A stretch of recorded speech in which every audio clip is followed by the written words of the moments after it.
we switch sides. Yeah. Is that okay? Yeah. Is everyone okay with that? Everyone okay? Jenna was sweet and let me have her side. It just happened to be the side I was sitting on. You were favoring this side instinctively. And so I thought, well, you've not done podcasting before. Go to your instinct was to sit here and follow that instinct. And here I am. yeah. Maybe next episode. Now your instincts have shifted and now you're over there. The Gemini in me. Oh my gosh. Remember when we first met, I kept talking about horoscopes? And you were like, I don't understand. Or was I talking about like enneagrams or something? And you were like, I don't really follow. Oh no, it was horoscopes. Like, wasn't I talking about how I got confused because wasn't there like a shift recently? Well, not recently, like in the last few years, where like they shifted it, and so all of a sudden certain people's signs changed because the dates had shifted. That's what I thought it was, and then I got really thrown off and thought, well, now I don't understand because I thought I was a Libra, but now maybe I'm a Virgo. Oh. Wow. And so now I really don't know. I feel like that way. I feel like I'm such a Gemini that I don't know what else I would be. And I was gonna say the switching of the chairs is literally a Gemini. Is it? Well, you know what? I lived with a girl that knew horoscope stuff really well, and Geminis are known for being like, it's the twins, so they say, oh, you know, you're hot and cold, or you're like up and down, or you're unpredictable. And I lived with her, and she was like, it's not that you're like flighty and like, you know, always like, we don't know which twin are you going to be today? Mm-hmm. It was that, she said, you know, one night I could be like, oh, tonight I'm staying and studying and I'm not going out. And then someone will call and like that. I'm like, I'm going, you know, I guess I'm just a little more flexible. So flexible is good. I'll take flexible. I'm gonna claim that more than being like a psycho. Capricious. Capricious. Yes. Anyways, on that note, your instinct was to be where you were until you changed your mind, and you have every right to change your mind. And I'm flexible too. Thank you. You know, we were talking about like that first instinct, you know, and going with your gut on things. Mm-hmm. I swear to God, when I stay true to my gut on people, not always on life choices. I feel like sometimes on making decisions, what I think is my gut is sometimes not necessarily right. I have to like catch myself and go, wait, let me just look at all the angles and then make sure I'm viewing it through a lens that's not an automaticity, like a habit lens. But when it comes to people, like my instincts about people, I'm never, ever wrong. Ever. Not since I was young. Ever. Like when I have, like, you meet someone and it, and it, like these sort of musical notes of emotion flow through your brain. There's something to that. I try to really listen to that. So you've always had that skill? Always. Really? Like when I have an instinct about somebody, good or bad, I have not been wrong. If I just go, that, because oftentimes people show me their cards right away without realizing it. And I am always observing people. My mom used to apologize to strangers because I'd be staring. I stare at people. But I stare because I'm observing, I don't know, I like observing human manifestations, I guess because I'm an actor and I play people, so but I see things. And I think people show themselves even when they don't realize they're showing themselves. Mm-hmm. And I don't know, but I was talking, like we were talking before about like protecting your joy because there are the people, I feel like there's 3 categories. Maybe I feel like there's 3. There's people where you just immediately feel okay with, right? You just know you're home as an individual in their space. Mm-hmm. Like you don't start introverting, you don't second guess yourself because of being in their presence. And those are like, you're safe. Mm-hmm. You're safe as a fellow human. And then there's the people who you immediately just go, ugh, and they show it, right? They show it straight away. And it's obvious that they are, you know, you don't even have to rely on your spidey sense. It's pretty clear that anyone could see with their own eyes that this is danger. And then there's the third class, the most dangerous class of people, where they, by all appearances, seem so great. But you walk away feeling like shit. Yes. And you can't put it together because you can't go, well, they just said a mean thing, or they were hostile, or they made no eye contact and they ignored me. Like, nothing obvious. It's the hidden ones that then when you say, well, you kind of just made me feel weird. They go, well, it's all about you. You're just making this about you. It's those. Those to me are the most dangerous types of people. Like energy vampires sucking. Yeah, people, but with the facade of the goodness. smoke show. Not the smoke show. That's something else. The screen. The hidden screen, the veil of true intentions. The veneer. The veneer. Goodness. Yeah, veneer people. The problem that I have is that last type, I always learn the hard way. Because you were following Dad's advice? Yeah, so my dad's advice was always, my dad was the kindest, most loving person that I feel like I'll ever know in my life. But he just always said, if you keep giving love and kindness to people, like the bad apples, they'll come around. So just it's like they just need more of it. And growing up, that was such a great, tool, value, moral compass to have. But as I got older and I left my little cushy, comfortable small town, and I encountered some of those bad apples, and I was retreating back to that advice and not getting the desired results I wanted, there was this disconnect, and I'm thinking, but wait, because then it was almost this like game for me where I'm like, okay, I got to give more. Like, what's happening? Like, they're not coming around. They're blissfully not coming around, continuing to be a disguised disaster. Meanwhile, the life is being sucked out of you. And you just keep giving and giving and giving. It creates no effect, no change. You then feel like you're groveling and you're like somehow a slave to this emotional relationship that is completely one-sided. Yeah, and you start thinking like it was messing with me, thinking, what's wrong with me? Which is also a goal of theirs. Yes. Oh my gosh. Yeah, it's now that I've kind of lived through that for quite a few years, I'm a little bit smarter now. I see it quicker. But when you're in the throes of it, yes, it's such a mental like mind game, because you're like, but what? Like I'm being so nice. I'm giving you so much. Like, why are you still being like this? But you're being worse, you know? Worse. That's the thing. I feel like in the range of people like that I've come across, it felt like the more kind or generous that I was being to solve that problem, the harder they were coming in on their negativity, invalidation, making less, but all veiled, always where you walk away and you're like, God, I don't feel good. But you can't like put your finger on anything they said. All they said was just, your hair used to have such beautiful hair, but that's not that bad, I guess. Oh my gosh. Or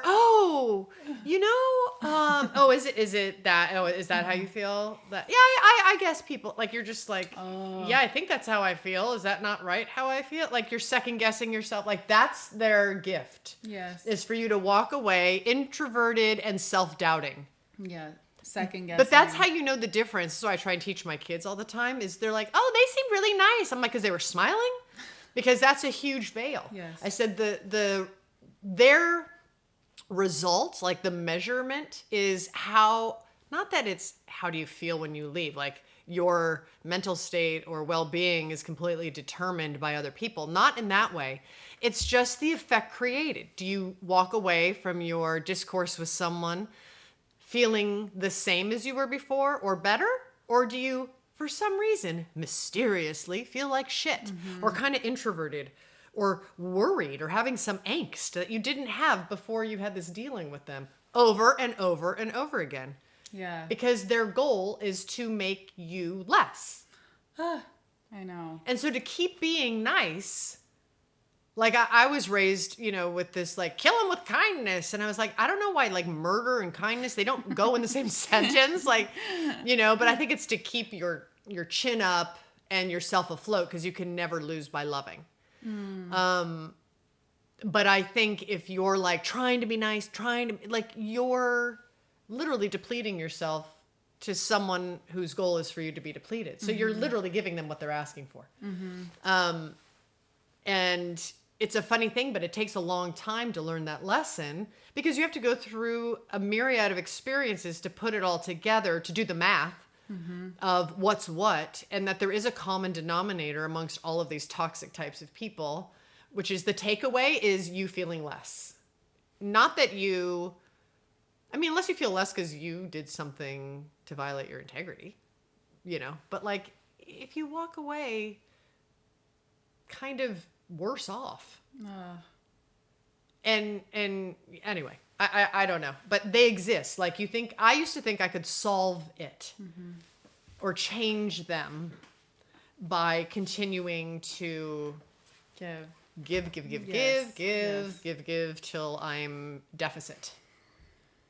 And they could care less about, oh, you know what? She's really giving and I haven't changed much. Because that's a self-awareness that they don't care to have. No. So it's never going to happen. Like you're never going to. And so how do you like, you know, walk the line of not having people like this make you totally cynical and hard. They harden you. You know, but Yeah. I think if it's spotting the type, then you just go, oh, you're that type. Yeah. And then you don't bother. And then you maintain your life force. Yeah, see, the problem that I have is I've gotten better at spotting it and not giving them an inch. Because if they're that type of person, then they're in, and that toxicity can do so much damage, you know, because then it's like, they're like, frig, this is, you're easy. So I've had some hard lessons. I mean, it's nice because I'm a loving person. I'm a trusting person, but I've been in a lot of like hairy situations where I'm just like, how to get here? Yeah. But then how to like not, I think the instinct is like when you get hurt so bad like that, and you also have such a desire to connect with people. So you always have this not you, but one who is an optimistic person and enjoys the company of people and wants it to be a good experience. And most of the time people are good. And so you have the backup of majority, usually is. But how did that not pendulum swing into like, I'm keeping my door shut until they've proven, you know, because there's a joy to reaching and leaning into people, right? There's a joy to like being open. And I feel like that's a good quality that you don't want to like shut it down. But if there's a way to like find for oneself openness, it's sort of like put them in have a plexiglass house. So you can see and you can discourse, but there's a layer until there's not. Yes. You know, until you decide, but there's still grace and friendliness, but they're not in your house. It's kind of like polyester. You know, it's not, you're not at 100% organic cotton yet. It's polyester until, you know, it's time to invest in organic cotton. Yes. Makes perfect sense. Like don't make the investment right off the bat. Like give them a little bit to prove themselves, but don't go all in. Yeah, but I think don't be like closed where it's like, I'm not going to be an open person, because what if it's like you and I hadn't been ourselves and we would have been all closed off and maybe we wouldn't have connected because we weren't being open. But if there's a way to be open in a way that's the polyester version of yourself, open, I don't know. But are you true when you're that way? I don't know. It just feels like there's a sense of how to maintain your enjoyment of someone, but where you're still enjoying them, but full knowing. So it's the version of enjoying them that is safe, that isn't going to strip you of your soul, all the while having, like, you know, your Spidey-Sense doing its calculations, doing the grid, the grid of scanning of, you know, because I feel like, especially during a pandemic, and the way life is, protecting one's bandwidth, life force, joy. I don't anymore like owe people my soul because they're in my space. But I think when we're children, a lot of us are educated about be nice, say hello, be nice. And we're always being like thrust into this like social decorum of best friendedness with people who I don't even know who they are. But on a humanity scale, I think it's lovely to be so open like that. And I think that there is a way to be genuinely sincere, but you also know this person is I don't know. You can have both. Yeah. And have it be sincere without it being a liability later until it's time to open up.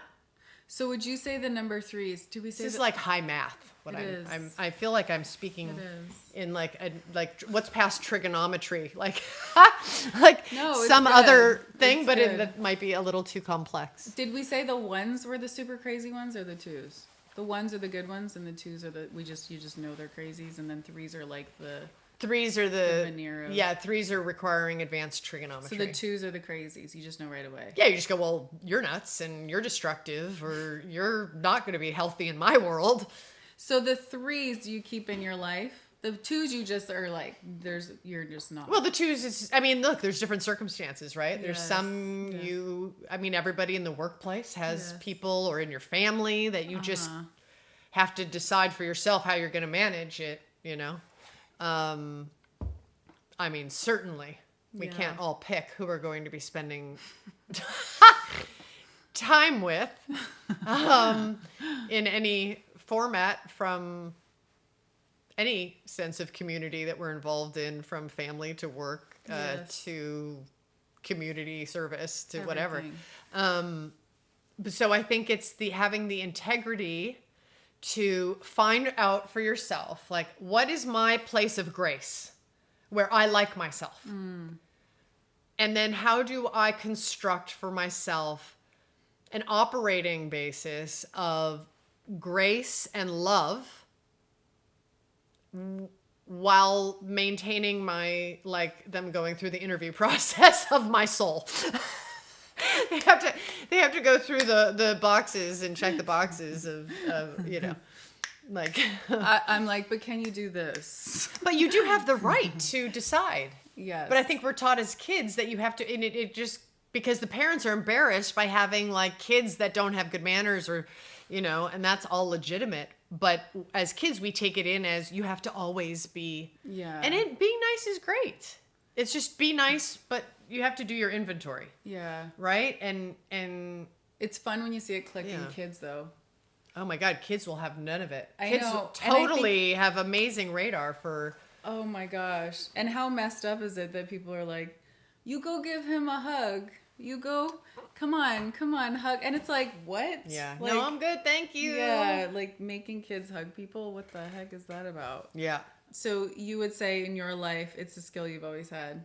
Well, spotting it. How to manage it was not a skill I always had. I've gone through much heartache and much trauma, navigating my way through toxic personalities deeply, like bad, like very much so, because I thought I could, if I just keep giving love, they'll come around. Yeah. They'll see my true intentions. It's like, that's why they're doing what they're doing, because they do see your true intentions. It's because you mean well, and they are people who need to spiritually murder people who mean well, you know. I think that those people do exist. I think it's a smaller percentage, but they exist in every group. There's a small percentage in every group that are, I mean, I've observed that. It's really Have you observed that? Totally. It's so liberating though when you cut off the kindness love supply to them. You can still be civil with them, but you cut off their source of energy, which is sucking that from you, and you watch them squirm. Because it's almost like they know your character, and when they see that shift, if you're like, no, this isn't gonna happen anymore, they're like, but wait, why? What's happening? It's always felt like home to me. Like, we were filming here. I started filming Fear the Walking Dead in the end of 2017 when we started here in Austin. And every time I would come to we hadn't moved or anything because it wasn't a pandemic and there wasn't all these needs to move. But every time I landed at the airport, I felt like I was at home. I was like, I'd get really excited and felt like I was home. Aww. And so when we got to move here, it just sort of was an expansion of that feeling. I think parasitically speaking, LA is a huge draw because there's so many artists, and artists are these, and even some of the artists are toxic people because they've switched sides and lost who they are, and they're now toxic. And no matter how brilliant their minds are creatively, they can be very toxic too because they've taken on kind of the identity of the bully in a way, you know? And yeah, I just found it was kind of hard to, especially in a pandemic and raising my kids and homeschooling them, like there's only so much bandwidth and like mental RAM, you know, that a person has. And you have to find ways to recalibrate to protect what you need your RAM to be, not what someone else may have a completely different ingredient list, a recipe for what's tolerable for them, you know, of what ratio of bandwidth to stress to whatever. And I kind of just started to figure out what my balance was, what I needed. And I haven't regretted coming here for a second. Aww. Yeah. Because there's I feel like my RAM keeps getting like Brought back freed up. Good. Yeah. And I think that gratitude is a magic pill. I think gratitude will pull you out of anything. Do you do like gratitude journals, or what do you do? No, but I'll do like a check. One big thing that I found I really need through the day is I take little 10-minute breaks. Okay. And I'll go and sit, or I'll go for a walk, or I'll just whatever I feel like I need. If I need to just zone out and look at Pinterest, or call my mom, or just go sit and stare at the sky and the trees, I take those throughout the day because I need to, I don't know, bring it in, you know, like bring it back home. And when I'm doing those little 10-minute timeouts for myself, I do go, what's right? And I do like a little mental check of what's right now and what am I grateful for. And it's not very serious, just like a light gaze of like, oh, I accomplished this already today. That's right. You know, and That's great. Oh, my kid had a really good, you know, accomplishment on that subject today when we were studying. That's right. Oh, I'm so grateful to be here where it feels like home. Oh, I'm grateful. Oh, I'm grateful I have, you know, you as a friend. It's like in my neighborhood and so close, you know, the Sucre is close by, and, you know, or, oh, my son loves classical music. I love that he loves that. And just, I think these little points of check-in with yourself, you kind of take your life back in those little moments, and you can really bolster yourself to get through the day. I think by taking these checks, no matter how many toxic people you may find yourself around, if you take time for yourself and just kind of like bring it back home, you know, and just kind of like reload your infrastructure spiritually, that's helpful. It's so admirable and inspiring that you do that, because I don't know to full extent, but I know your days are crazy and busy, and I feel like somebody like me, I would just be like, go, go, go. And then by the time it's bedtime, I would just be so zonked that the fact that you take the time to do that, it's probably what keeps you, going and like, feeling like your heart is so full and content. And it's just like, I would just be like, okay, Energizer Bunny. And then that's how people get depleted and burnt out, right? Unless you like stop and savor it. Yeah, it's the lesson you have to learn the hard way. Because I have done that. And then it got to a point where I was like, I can't do this. Like, I can't. I feel like my head is just spinning and I don't have a point from which to view. And I hate that. And when you, especially if you're a parent and there's a lot going on, like, you need a point from which to view at any time during the day to solve problems, and if you're just reeling because you're getting hit from all angles with negativity or people who aren't believing in you or like whatever, too much like intake of news or social media or whatever, it will spin you. It will and it just because something is everywhere doesn't mean it's legit. And it doesn't mean it has the right to be all up in your own personal space. Totally. You have the right to navigate those choices throughout the day of what you permit in your space.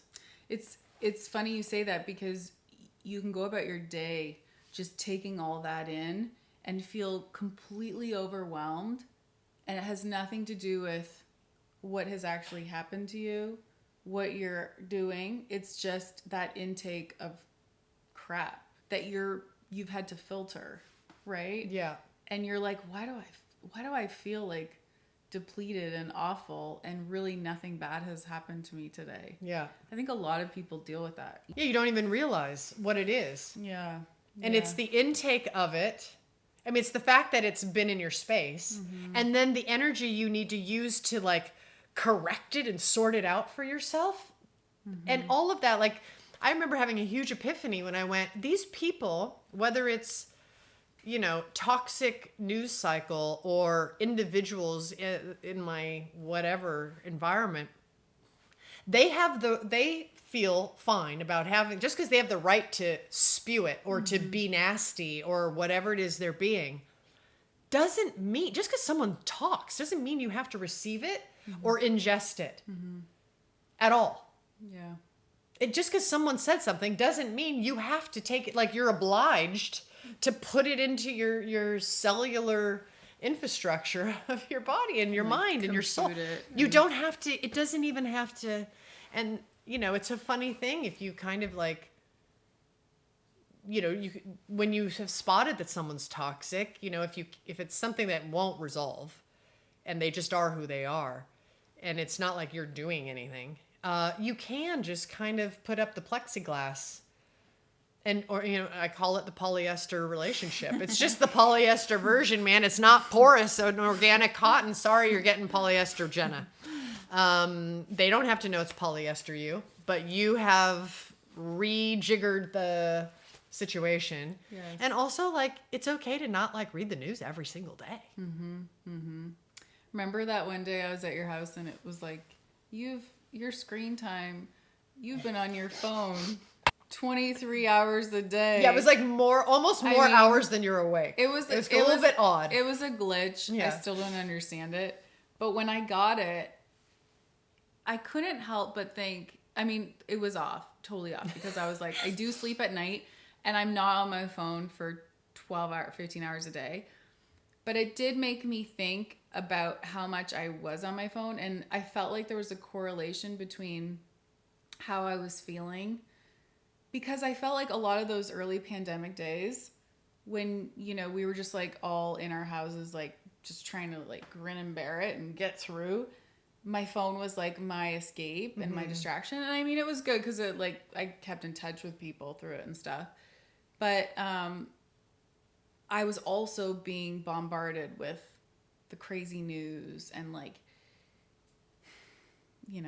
probably some people that I shouldn't be following and what their messages were, or the phoniness of it all and the lack of realness of life is still amazing and like, people still going on like lavish trips and stuff like that, when it was like, wait, didn't you get the memo that why am I sitting here suffering if you're not suffering? We're not supposed to be going anywhere right now, but okay. Yeah, it did make me do like a little bit of a intake assessment, and I was like, all right, you know, it's like eating. Like I'm taking this in. I'm putting it in my body. What I put in is what I'm going to get out. So I need to be a little bit more mindful. I have to say, I think the bottom line is you have as much right as the other guy for what you put out into the world and what you take in. Totally. And just because it's there doesn't mean you have to eat it. Just because someone's serving it doesn't mean you have to eat it. Remember plexiglass, plexiglass and polyester. And the organic cotton. Yeah, people got to earn the porous organic cotton, the breathable. Cashmere will be at a later date. Yeah. Cashmere's well vetted, you know. You really, people have to work their way up to cashmere. Yes. All right. Well. That's good. That was good. You look really cute, by the way. Aw. You're super cute. I feel like I look like a doll right now. Is that bad? Rosy cheeks, pink lips. I think I could be an American girl huge doll. win. I'm Heather. 1981 Heather. She's like, there's an 80s one. It's so funny. I used to sing the song all the time. It was cute. Do you sing? No. I mean, not good. I sing, but dreams crushed. Epilogue. I dance. Not as good as you, but... You dance? I love to dance. That's fun. We should have a dance party. Oh, yes. It's always really good to do that. Oh, I love a random spontaneous dance party just cause. We kind of danced in my car, but... I'm due for a new drive. I think we're due for a drive. We are. Yeah, it's going to happen. Maybe we'll do one of these in the car. Oh, yeah. That could be fun. Rock out. Mm-hmm. Yeah. And chat it up while we drive around Austin. Dun, dun, dun, dun, dun. Bye!